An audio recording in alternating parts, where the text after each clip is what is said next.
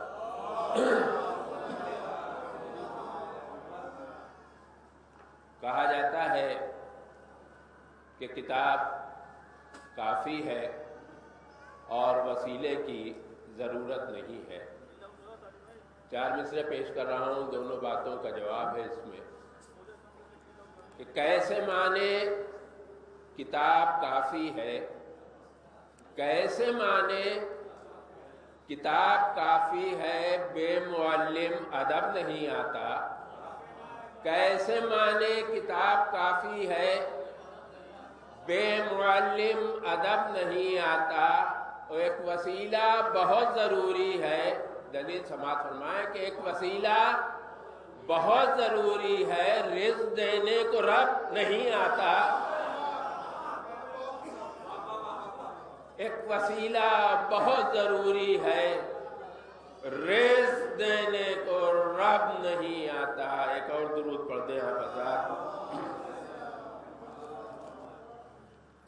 ایک قطعہ اور پیش کر دوں پھر سلام کے چند اشعار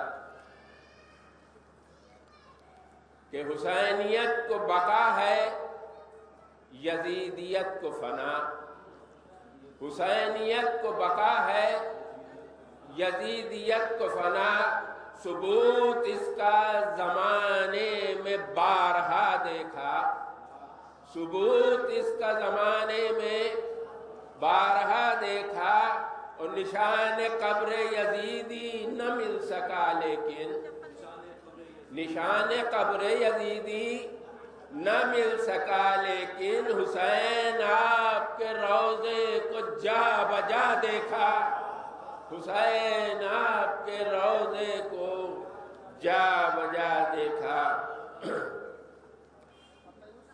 ایک درود پڑھ دیں آپ، چند اشعار پیش کر رہا ہوں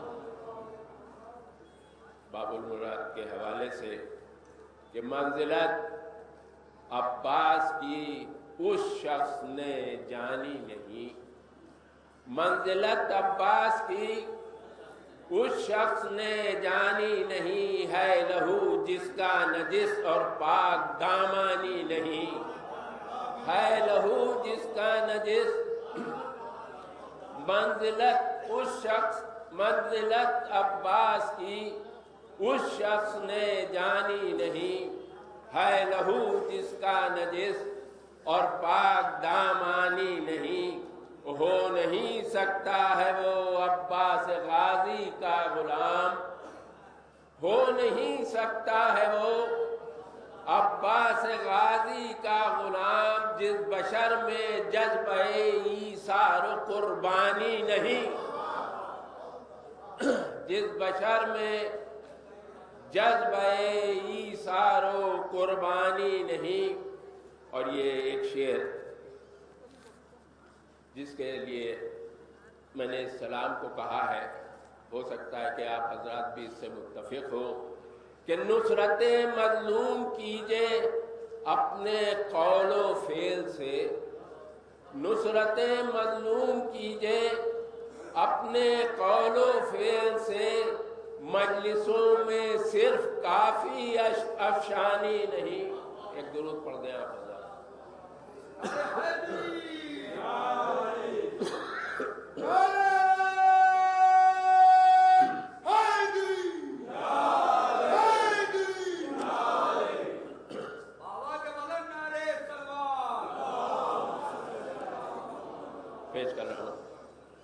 کہ نصرت مظلوم کیجئے اپنے قول و فعل سے، اپنے قول و فعل سے۔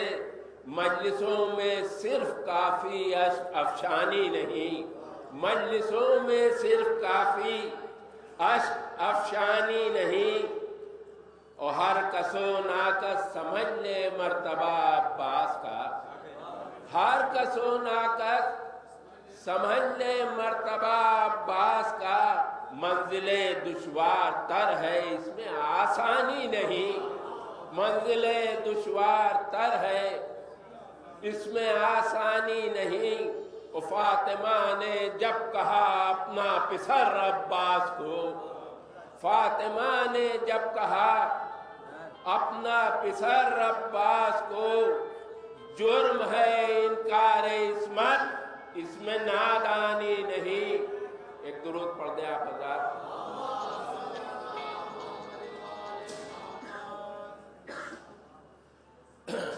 فاطمہ نے جب کہا اپنا پسر عباس کو، جرم ہے انکار عصمت اس میں نادانی نہیں۔ اے علمدار حسینی، اے تمنائے علی، ثانی حیدر ہے تو، تیرا کوئی ثانی حیدر ہے تو، تیرا کوئی ثانی نہیں۔ آئینہ دار صفات مرتضی عباس ہے، آئینہ دار صفات مرتضی عباس ہے۔ ایسا آئینہ ہے جس میں کوئی حیرانی نہیں، ایسا بس آخری دو شعر کہ ہے وفا و آبرو تشنگی کا امتحان، شعر ملاحظہ ہو کہ ہے وفا و آبرو تشنگی کا امتحان، تشنہ لب عباس کے چلو میں یہ پانی نہیں، تشنہ لب عباس کے چلو میں یہ پانی نہیں۔ اور پرچم عباس کے سائے میں آ کر دیکھ لو، اب غموں کی دھوپ سے ہوگی پریشانی نہیں۔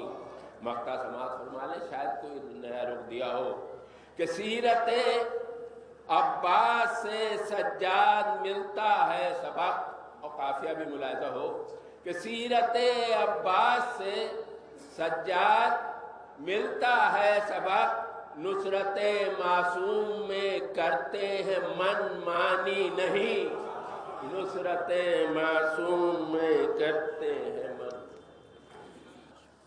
آج ہی مصر میں اس مجلس کے فوراً بعد سید غلام عباس صاحب آتی صاحب کی دولت قدیر واقع حیدر نیئر ڈاکٹر رضی صاحب دولت قدیر مشکل لکھنؤ میں ایک مجلس سالہ ہوگی، اس مجلس کو آج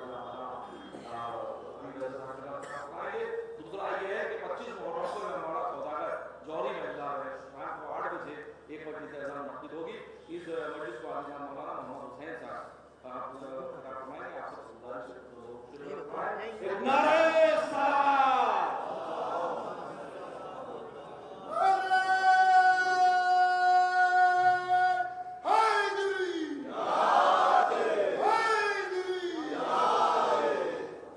حضرات ایک مرتبہ سورہ حمد اور ایک مرتبہ سورہ توحید کی تلاوت فرما کر مرحوم ڈاکٹر کاظم علی خان صاحب ابن مرحوم ذکی علی خان صاحب کی روح پرفتو کو ثواب ایصال فرما دیں۔ جو حضرات امام باقر حسین کا تشریف فرما ہے ان سب سے میری بہت گزارش ہے کہ فرض مجلس کو تشریف دیا ہے۔ جو حضرات گیٹ کے بعد تشریف فرما ہے ان سے میری گزارش ہے، سبھی حضرات سے میری گزارش ہے فرض مجلس کو تشریف لائیں، لے آئیں، نعرہ صلوات۔